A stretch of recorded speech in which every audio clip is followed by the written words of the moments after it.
All India radio की Urdu service की नशियात के साथ मैं हूं आपका मेज़बान, आपका दोस्त, आपका होस्ट नईम आदाबर्स। घर से निकलते ही कुछ दूर चलते ही हमारे जहन में ये ख्याल आया, आज उड़ता हुआ एक पंछी जिंदगी की बहारों में आया, फिर नई मस्तियाँ साथ लेकर मुस्कुराते नज़ारों में आया, आज उड़ता हुआ एक पंछी। एक लंबे वक्फे के बाद आज सैर करने का मौका मिला जनाब। पेड़ पौधे नज़ारे सब कुछ निखरा निखरा लग रहा है।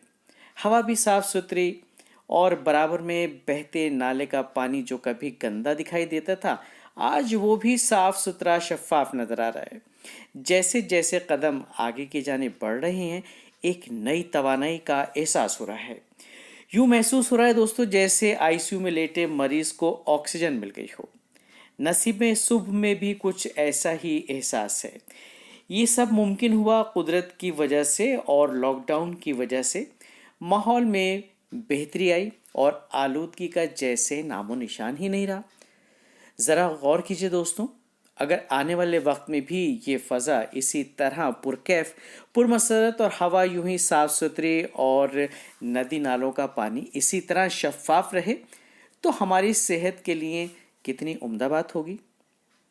और आज तो आप जानते होंगे दोस्तों, वर्ल्ड एनवायरनमेंट डे है, यानी माहौलियात का आलमी दिन। और ये दिन पूरी दुनिया में हर साल 5 जून को मनाया जाता है।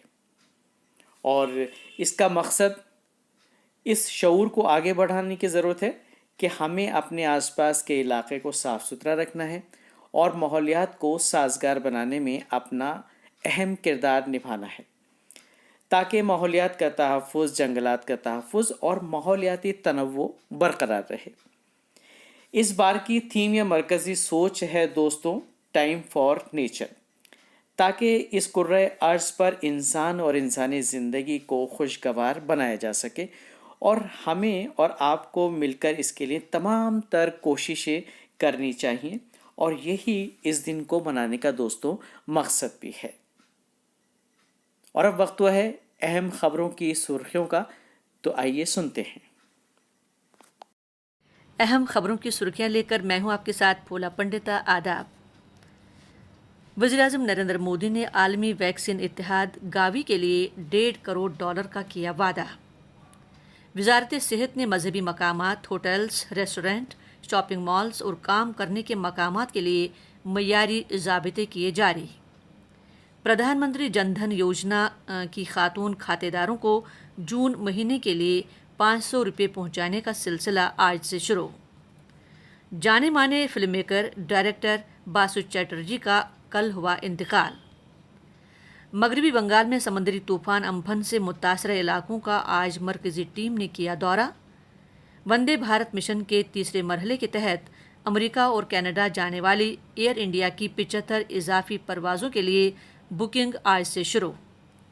ममनुआ फहरिस्त में शामिल किए गए 960 गैर मुल्की अफराद पर भारत में आने पर 10 साल के लिए पाबंदी। अमेरिका ने 16 जून से चीन से आने वाली तमाम मुसाफिर परवाज़ों को कर दिया मअतल।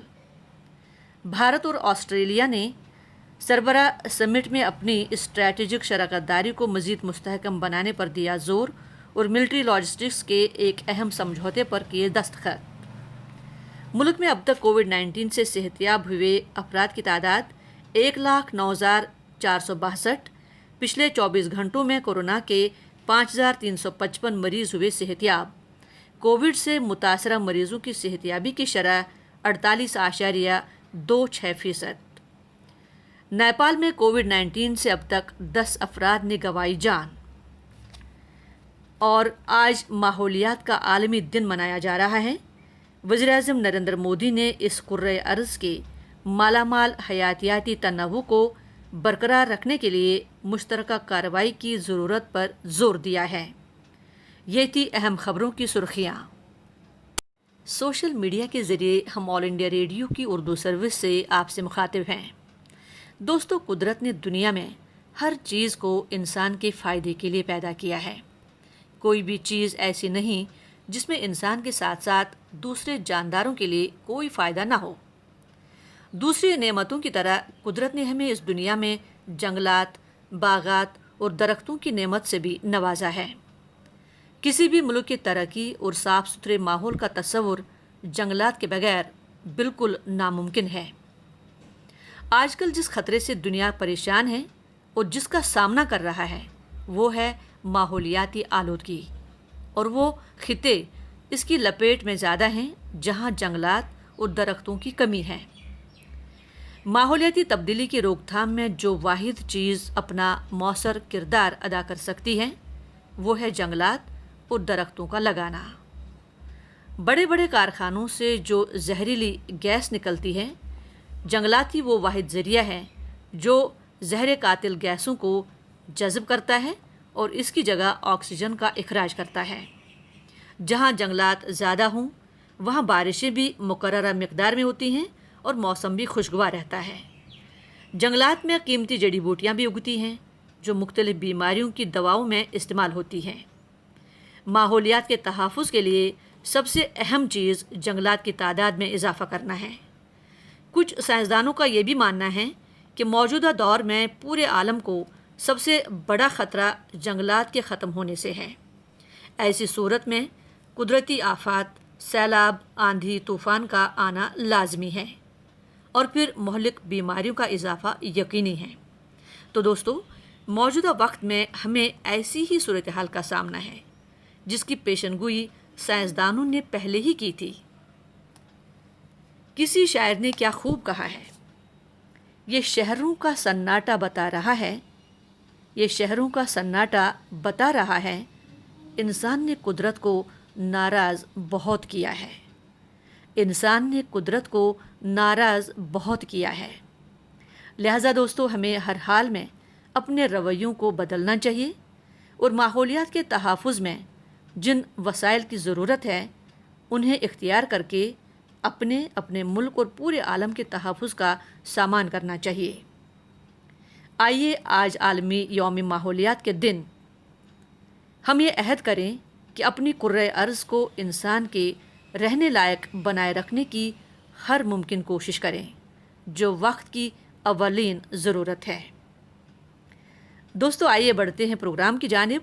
सुनते हैं एक मशहूर मारूफ फ़नकार हमसर हयात निज़ामी की गाई गज़ल और उर्दू सर्विस के सामईन से चंद खुलूस भरी बातें।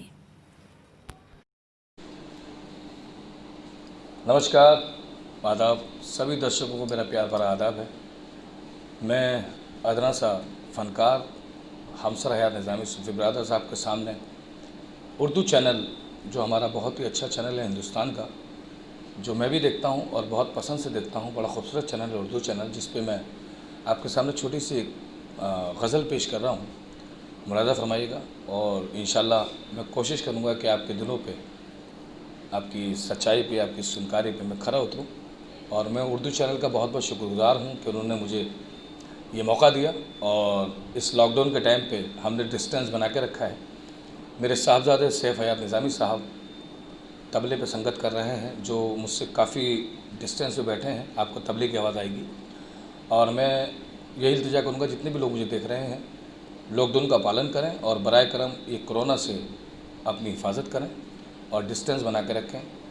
मोहब्बत में कमी ना हो, लेकिन इस बीमारी से दूर रहने के लिए थोड़ा सा एहतियातन अपने आप को सेफ रखें। बस यही मेरी इल्तिजा है।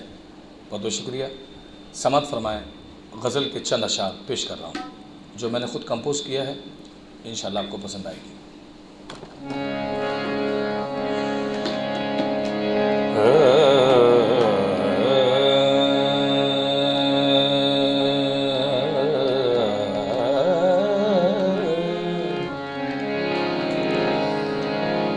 जब तुझे दिल से भुलाने की कसम खाई है, जब तुझे दिल से भुलाने की कसम खाई है और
कसम खाई है और पहले से भी ज़्यादा तेरी याद आई है जब भी दिल से भुलाने की कसम खाई है। आखिरी शेर पेश कर रहा हूँ, समाज फरमाए, उर्दू चैनल के लिए।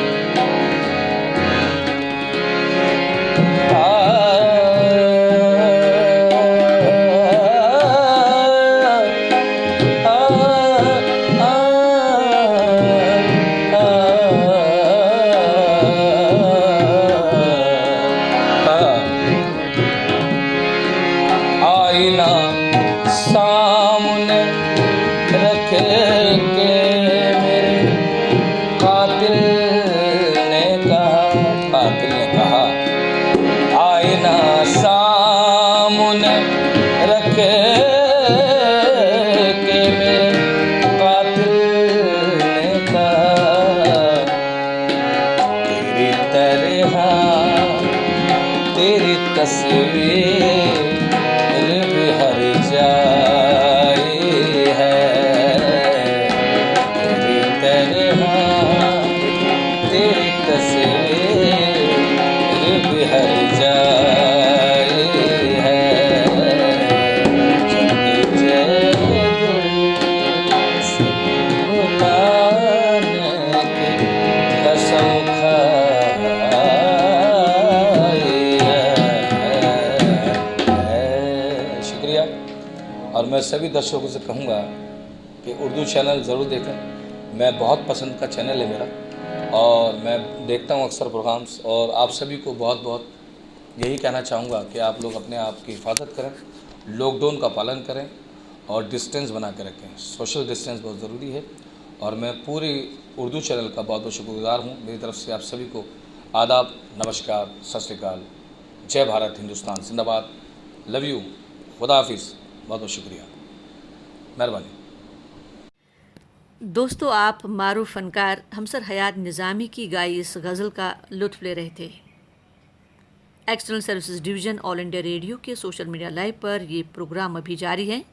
आइए सुनते हैं डॉक्टर की सलाह। कोरोना अब हमारे साथ रहेगा, ये बात तो अपन सब लोग समझ गए हैं। अब कोरोना के साथ जिया कैसे जाए बिना डरे, उसी के ऊपर हम चर्चा करते हैं। सबसे पहले आपको ये समझना है कि ये वायरस जो है वो नाक और मुंह के द्वारा ही शरीर में प्रवेश लेता है। तो मास्क पहनना बहुत ज़रूरी है। मास्क ऐसा खरीदिए जिसके ऊपर एक बेसिकली एल्यूमिनियम की छोटी सी पट्टी हो, क्योंकि हमारे नाक अलग अलग हैं।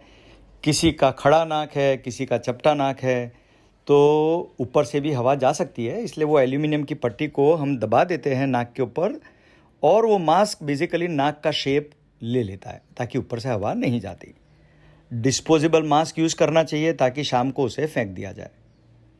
तीसरे नंबर में सैनिटाइज़र एक बोतल जेब में रखनी चाहिए ताकि जाने अनजाने में हम कभी भी गलत चीज़ को टच कर जाएं तो हर 2 घंटे में अगर हम नियम पूर्वक अपने हाथों को एल्बो तक, क्योंकि हमारे हाथ खुले होते हैं, तो हाथ और एल्बो तक अगर हम हाथ को सैनिटाइज करते हैं तो कोई भी घबराने की ज़रूरत नहीं है। आपको एक चीज़ और समझनी है कि जब सभी लोग मास्क पहन के घूम रहे हैं तो अगर जाने अनजाने में, क्योंकि आप समझ लो कि बहुत ज़्यादा कोरोना नहीं है, हमारी बस्ती इतनी बड़ी है कि ये आप किसी कोरोना वाले व्यक्ति से टकरा जाएंगे ऐसी संभावना बहुत कम रहने वाली है। तो इसका मतलब ये हुआ कि आपको सिर्फ एक सोशल डिस्टेंसिंग मेंटेन करना है। गलती से किसी के नज़दीक भी आ गए तो उससे डरना नहीं है, क्योंकि आप दोनों ने मास्क पहना हुआ है। तो दोनों ने मास्क पहना है तो रोग, अगर एक आदमी रोगी है तो रोग फैलने की संभावना फिर भी 20% जैसी ही रहती है। ठीक है। अब सोशल डिस्टेंसिंग, मास्क पहन लिया और हाथ को सैनिटाइज कर लिया, तो आप अगर रेड जोन में भी हैं तो भी आपको कोई चिंता करने की ज़रूरत नहीं है, क्योंकि ये क्या है कि डर लोगों को ज़्यादा सता रहा है, रियल में रोग इतना सताता नहीं है। और न करे नारायण, अगर रोग लग भी गया तो ये समझो कि सिंगापुर में 15,000 इंडियन वर्कर को रोग लगा, एक भी सीरियस नहीं हुआ है। तो आप इसे जैसे मलेरिया के सीज़न में मलेरिया होता है, डेंगू के सीज़न में कई लोगों को डेंगू भी हो जाता है, तो हम उसके अंदर लड़ाई लड़के बाहर निकल जाते हैं, ऐसे निकल जाएंगे। तो इस खौफ को सर में से निकाल देना है। लेकिन हाँ, क्योंकि ये कंटेजियस मतलब जल्दी फैलने वाला रोग है, इसलिए हमें सोशल डिस्टेंसिंग और मास्क को पहनने की आदत को रखना होगा। अब नेक्स्ट बात आती है कि इम्यूनिटी कैसे बढ़ाई जाए। वो भी सिंपल है। आप अपने परिवार में जो आपकी माँ या बेसिकली वाइफ हैं उनको कहिए कि पूरे परिवार के लिए रात को सोने से पहले आधा लीटर दूध बना के और उसके अंदर 1-1.5 चम्मच हल्दी डाल के उसको उबाल दें और सबको बेसिकली आधा आधा कप पीने को बोले सोने से पहले, ठीक है। उसके अलावा बेसिकली सुबह उठें तब एक जग नींबू पानी का, नवसे के पानी का बना दिया जाए और जो घर की जो मेन लेडी हैं वो एक कंपलसरी रूप से देखे कि जो भी बेसिकली बिस्तर से या बेडरूम से बाहर आता है वो 1 गिलास पानी पी के आगे बढ़े। तो जब तक अपन इस चीज़ को मेंटेन करेंगे कि सुबह नींबू का पानी गर्म पानी के साथ और शाम को हल्दी वाला दूध, तो हमारी इम्यूनिटी सही रहेगी, ठीक है। अब आप देखो, एक्चुअली हर बड़े बदलाव के लिए एक हादसा ज़रूरी है, ठीक है। तो आपने देखा होगा कि इंडिया में लोगों ने कभी भी क्वालिटी लाइफस्टाइल की तरफ ध्यान नहीं दिया। तो अब समय आ गया है कि कुदरत हमें फोर्स करेगी कि नीट एंड क्लीन रहो, कारण बिना लोगों को मिलो मत, कारण बिना ये पार्टियां ना करो, कारण बिना होटल का कचरा खाना ना खाओ, ठीक है। तो ये एक समय ऐसा आ रहा है कि कुदरत हमें सिखा रही है और इसे हमें हैप्पीली सीख लेना चाहिए। उसमें कोई भी तरह का ऑब्जेक्शन या कोई भी तरह का फ्रस्ट्रेशन फेस करने की ज़रूरत नहीं है।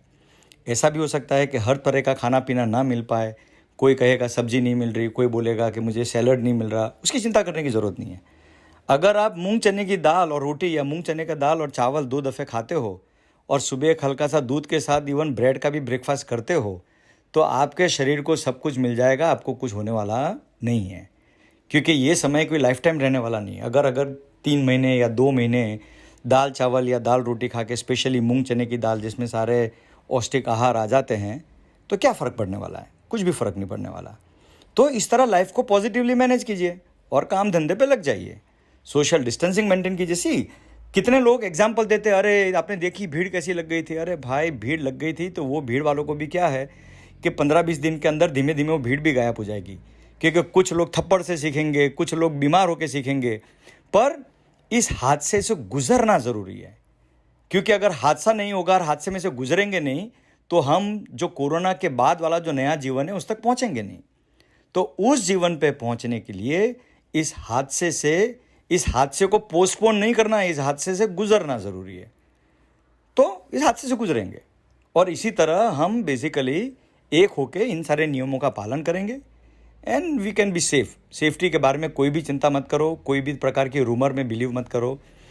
वैज्ञानिक रूप से जो भी बताया गया है कोरोना के बारे में उसका ख्याल रखो तो किस्सा खत्म हो गया। अब देखो, अभी भारत में डेंगू के सीज़न में हम क्या करते हैं, चाइनीज़ रैकेट मच्छर मारने वाला, अलग अलग प्रकार के मॉस्किटो रेपेलेंट सब लेके ही बैठते हैं ना।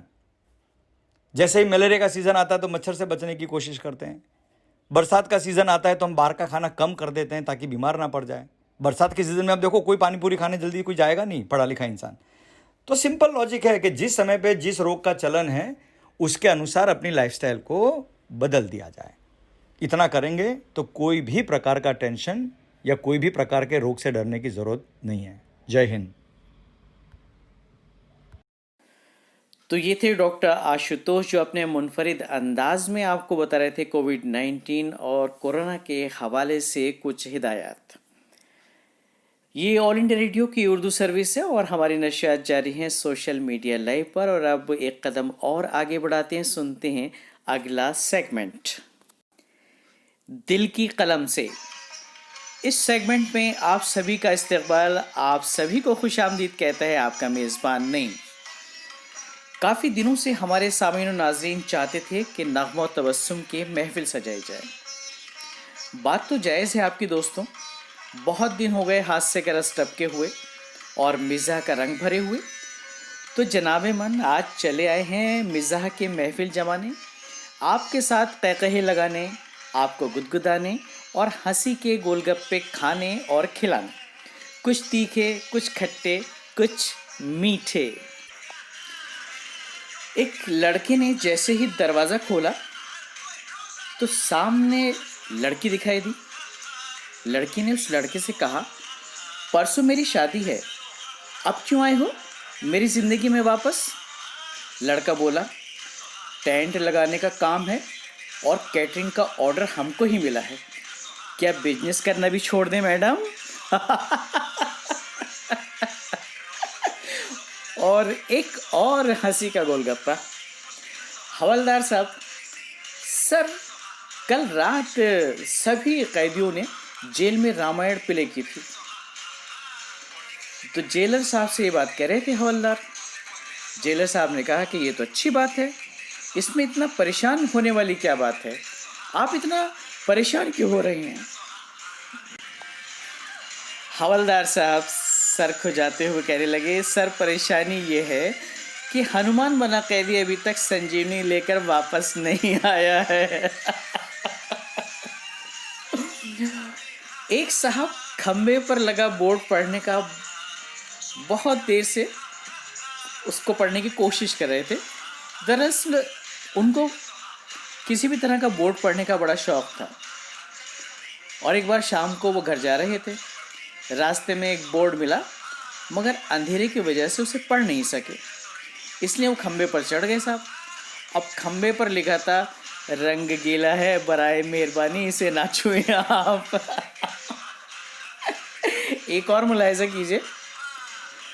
एक साहब थानेदार से कहते हैं कि थानेदार साहब मेरे घर में चोर घुस आया है।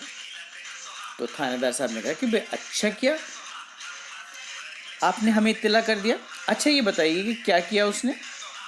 तो उन साहब ने कहा कि मेरे डैडी को वो पीट रहे हैं। तो थानेदार साहब ने कहा कि ये लड़ाई कितनी देर से हो रही है? उस शख्स ने कहा कि जी 1 घंटे से हो रही है। तो भाई पहले क्यों नहीं आए आप? बोले पहले कैसे आता, क्योंकि पहले मेरे डैडी उस चोर को मार रहे थे। अब सीन जो है बदला बदला है। और एक साहब डॉक्टर साहब के पास गए, कहने लगे, डॉक्टर साहब आप ज़रा जल्दी से यहाँ आ जाइए, हम अपने घर के अंदर नहीं जा सकते। तो डॉक्टर साहब ने कहा, भी मैं क्या मदद कर सकता हूँ इसमें आपकी? तो साहब कहने लगे, सिर्फ आप ही तो मदद कर सकते हैं, क्योंकि मेरा बच्चा दरवाजे की चाबी जो निकल गया है। और एक छोटा सा हंसी का गोलगप्पा और आपके लिए है। टीचर ने चंपू से कहा, ABCD सुनाइए। बड़ी आसान बात होती है, आमतौर पे लोग ABCD सुना देते हैं, हर बच्चे को आती है। चंपू ने सुनानी करी कुछ इस तरह से शुरू, ABCDEHI। तो टीचर ने कहा कि GF कहाँ है? चंपू ने शर्माते हुए कहा, वो तो मैम हमारी किस्मत में है ही नहीं। तो जनाब ये तो थे कुछ हंसी के गोलगप्पे। और अब महसूस करते हैं आपको इस मिजाहिया और मज़ेदार नगमे से। आइए सुनते हैं।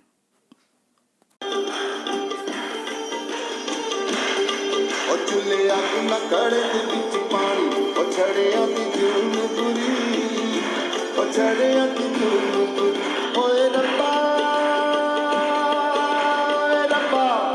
रब्बा साडी भी बना दे कोई रानी, रब्बा साडी भी बना दे कोई रानी। ओ छड़िया दी जून बुरी, ओ छड़िया दी जून बुरी। हे नार लप्पा लाई रखदा, अक्की टप्पा लाई रखदा, नार लप्पा लाई रखदा।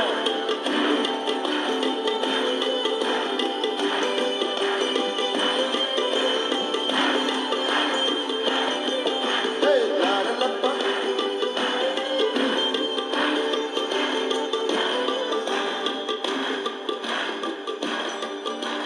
कम कर के जदों भी घरों आईदा, मार मार भूखा चुल्हे विच थक जाईदा। ओ कम कर के जदों भी घरों आईदा, मार मार भूखा चुल्हे विच थक जाईदा। रोटी पैंदी ए कच्ची पिल्ली खानी, ओ रोटी पैंदी ए कच्ची पिल्ली खानी। ओ छड़िया दी जून बुरी, ओ छड़िया दी जून बुरी। ओए रब्बा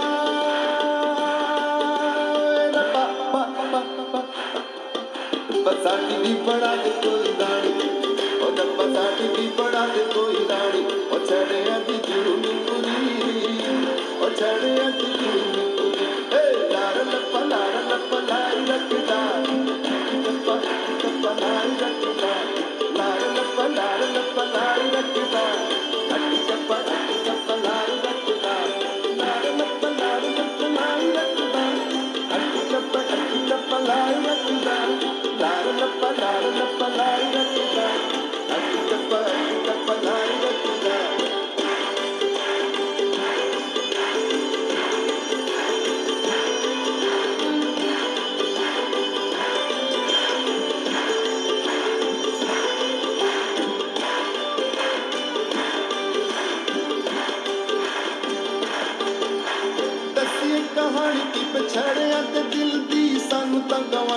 तो अग भी न मिलती।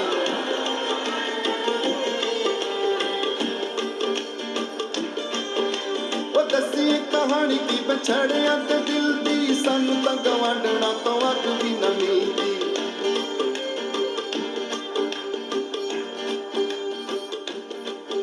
जे छड़े दी मां मर जावे,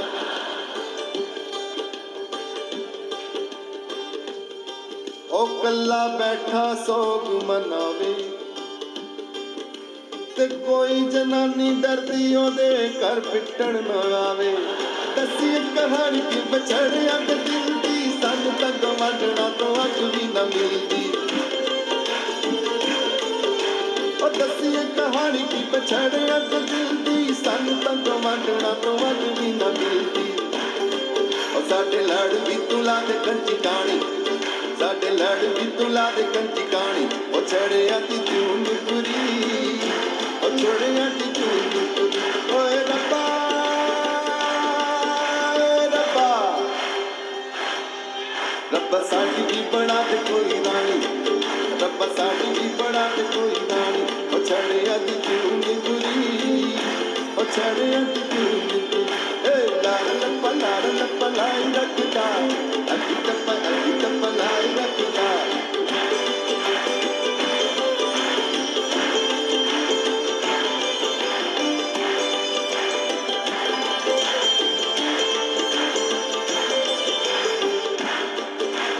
इको एक वाटी रब्बा छड़िया नू अंगदा, सानू ना ख्याल रत्ता गोरे काले रंग दा। ओ इको एक, इको एक, इको एक, इको एक, इको एक, इको एक, इको एक, इको एक। सारे वास्ते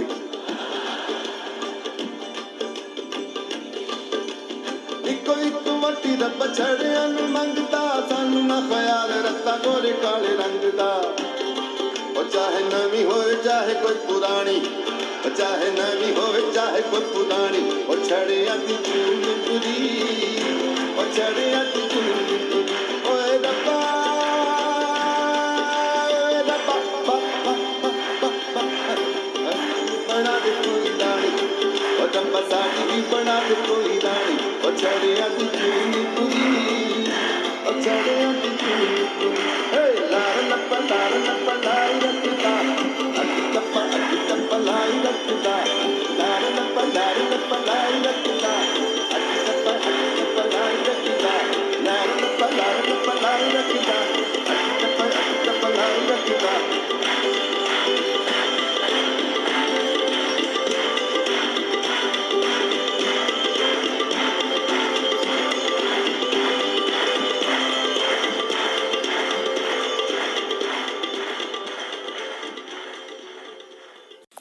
भाई वाह, मज़ा आ गया ये नगमा सुनकर, और नगमा भी हो गया, तबस्सुम भी हो गया। प्रोग्राम में आगे बढ़ने से पहले आपको बताना चाहेंगे ये नशियात आप सुन रहे हैं ऑल इंडिया रेडियो की उर्दू सर्विस की जानिब से सोशल मीडिया लाइव के ज़रिए। आम की जब फसल आने लगती है और पेड़ों पर जब माहौल या बौर आता है तो कितने खुशनुमा लगते हैं आमों के ये बागात। और जैसे जैसे वक्त गुजरता है उन बागात का शबाब और निखरता जाता है, यानी आम पककर तैयार हो जाते हैं, मुंह में पानी आने लगता है। इससे पहले कि कोई हमारी तवाज़ा करे और कहे ये आम की काशें हैं, नोश फरमा लीजिए। अगर यूं ही ख्यालों में गुम रहे तो ये काशें भी किसी और के पेट में गुम हो जाएंगी। तो चलिए एक पंथ दो काज करते हैं, एक खूबसूरत दिलकश आवाज़ को तारीख के साथ मुंसलिक करते हैं और सुनवाते हैं आपको तारीख साज प्रोग्राम आम के हवाले से। और आवाज़ किसकी है? जी हाँ, ये खूबसूरत मीठी प्यारी सी आवाज़ है मरियम काज़मी साहिबा की। हिंदुस्तान के फल भी तहजीबी और अवामी ज़िंदगी में तारीख साज रोल अदा करते रहते हैं। इन फलों में आम को ख़ास अहमियत हासिल है। आम का लफ्ज़ दरअसल संस्कृत लफ्ज़ आमिर से माखूज़ है। 320 कब्ल मसीह में सिकंदर की फौजों ने वादी सिंध में आम के फल का जायका चखा था। चुनाचे सिकंदर के साथ आने वाले यूनानी मौरिखों ने आम की तारीफ इस तरह की है जैसे शायर अपनी महबूबा की तारीफ करता है। यूनानियों के अलावा चीनी सैयाह ह्यूनसेंग ने भी अपने हिंदुस्तान के सफरनामे में आम को हिंदुस्तान का शाही समर करार दिया है। ह्यूनसेंग 632 कब्ल मसीह में हिंदुस्तान आया था और अपने हमराह आम का तोहफा चीन तक ले गया था। संस्कृत के शोरा ने आम के फल, उसके दरख्त और पत्तों के अलावा आम पर आने वाले बोर की भी बेपनाह तारीफ की है।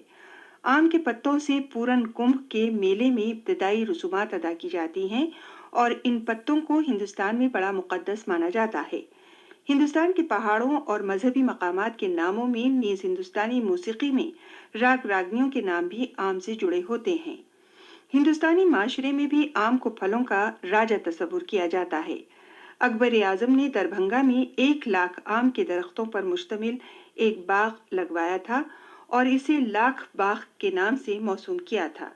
नवाब रामपुर ने अपनी पसंद के पैबंद ई आम की सिर्फ 1 कलम को हासिल करने के लिए कई हजार रुपए खर्च किए थे। यूनानी तिब की किताबों में आम की तिब्बी इफादियत का काफी तज़किरा मौजूद है। अकबर के अहद के आलिम अबुल फजल ने मिफ्ताहुल तिब में आम के मौजू पर काफी तवील मकाला तहरीर किया है। मुगल बादशाहों ने आम की पैबंदकारी पर न सिर्फ गैर मामूली सरमाया खर्च किया है बल्कि इस फल पर आलिमों से तहकीकात भी कराई।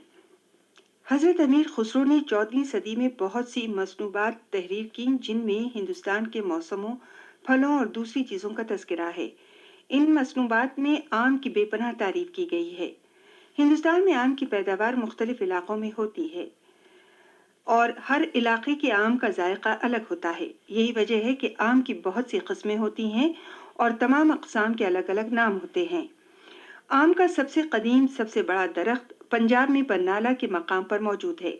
इसके मरकजी तने का फैलाव 34 फुट है और इस तने ने 14 बड़ी बड़ी शाखों को सहारा दिया है और हर शाख एक बड़े दरख्त के मुमासिल है और इस दरख्त से तकरीबन 15 टन आम हर बरस पैदा होते हैं। इसके बरक्स जुनूबी हिंद में रंगारेड्डी के एक मकाम वकाराबाद में आम का सबसे छोटा दरख्त है। इसका फैलाव और लंबाई दोनों 8 फुट है। ये आम की एक ऐसी किस्म का दरख्त है जिसे महमूदा के नाम से पुकारा जाता है। ये आम छोटे साइज का होने के बावजूद इंतहाई मीठा होता है। महाराष्ट्र में विकोकन के संगलाख इलाके में भी आम की काश्त होती है। इस इलाके में अल्फांसो नाम का आम पैदा होता है। अल्लामा इकबाल और अल्लामा शिबली के इल्मी ताल्लुक़ रखने वाली खातून बेगम फैजी ने अल्फांसो को समर हिंदी और सुरैया के नाम से मंसूब किया है। हिंदुस्तान का कदीम और जदीद अहद अपने जायके के एतबार से आम को सर फहरिस्त रखता है। हिंदुस्तान का ये बेमिसाल फल आज भी तरोताज़ा है और इसकी पैदावार में जदीद तरीक़ों को और साइंसी तहकीकात को बरूए कार लाया जा रहा है। तो जनाब, फलों के राजा आम के हवाले से तारीख साज प्रोग्राम सुनकर न सिर्फ पुरानी यादें ताज़ा हो गईं बल्कि अल्फांसो, दशहरी, लंगड़ा, बम्बई, समर बहिश्त, तोतापरी, फजरी, चौसा, रटौल, गुलाब जामुन, हुस्नारा, न जाने क्या क्या वगैरह वगैरह आम हमारी नज़रों के सामने घूमने लगे। इसे कहते हैं आम के आम गुठलियों के दाम, यानी सोने पे सुहागा। मरियम काज़मी साहिबा की मीठी आवाज़, भाई वाह क्या कहने, बहुत खूब। ऑल इंडिया रेडियो की उर्दू सर्विस की नशियात का सफ़र दोस्तों अभी जारी है और अब बारी है एक प्यारे से बच्चे की जो अपनी नज़्म के ज़रिए ज़िंदगी का फ़लसफ़ा बयान करना चाहते हैं और आप हैं निकुंज कोचर 7वीं जमात के तालिब इल्म। आइए सुनते हैं क्या फरमाते हैं जनाब। नमस्कार, मैं निकुंज कोचर कक्षा 7वीं का छात्र रोजी सीनियर सेकेंडरी स्कूल में पढ़ता हूँ। मैं आपके समक्ष एक नज़्म पेश करने जा रहा हूँ जिसका शीर्षक है ज़िंदगी एक पल है। ज़िंदगी एक पल है जिसमें ना आज है ना कल है। जी लो इसको इस तरह कि जो भी आपसे मिले वो यही कहे बस यह उसकी ज़िंदगी का सबसे हसीन पल है। मुश्किल इस दुनिया में कुछ भी नहीं, फिर भी लोग अपने इरादे तोड़ देते हैं। अगर सच्चे दिल से हो चाहत कुछ पाने की तो सितारे भी अपनी जगह छोड़ देते हैं। निगाहों में मंजिल थी, गिरे और गिर कर संभलते रहे। हवाओं ने बहुत कोशिश की मगर चिराग थे कि आंधियों में भी जलते रहे। साथ नहीं रहने से रिश्ते नहीं टूटा करते, वक्त की धुन से लम्हे नहीं टूटा करते। लोग कहते हैं कि मेरा ख्वाब टूट गया, टूटी तो नींद है, ख्वाब नहीं टूटा करते। मुश्किलें दिल के इरादे आजमाती है, ख्वाबों के पर्दे निगाहों से हटाती है। हौसला मत हार गिर कर ओ मुसाफिर, ठोकरें इंसान को चलना सिखाती है। जब टूटने लगे हौसले तो बस यह याद रखना, बिना मेहनत के हासिल तक ओ ताज नहीं होते। ढूंढ लेना अंधेरों में मंजिल अपनी, जुगनू कभी रोशनी के मोहताज नहीं होते। जिंदगी एक पल है जिसमें न आज है न कल है। धन्यवाद। अपनी जहानत का, अपने टैलेंट का भरपूर मुजाहरा कर रहे थे प्यारे से छोटे से निकुंज कोचर और बयान कर रहे थे जिंदगी का फलसफा।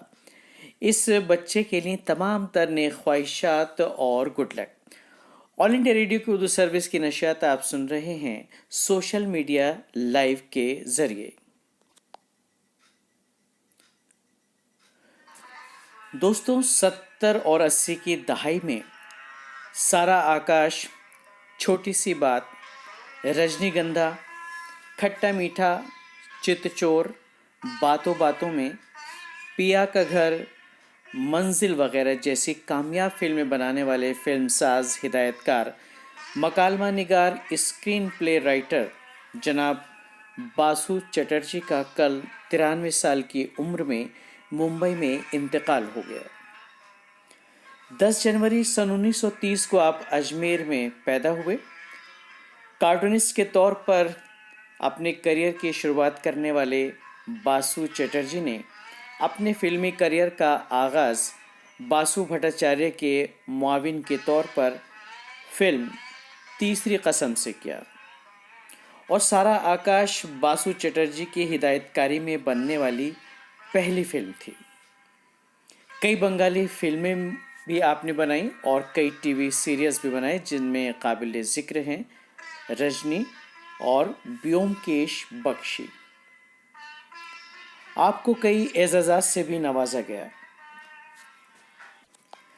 बासु चटर्जी के जाने से हिंदी फिल्मी सनत में एक बहुत बड़ा खला पैदा हो गया जिसे पुर करना आसान नहीं होगा।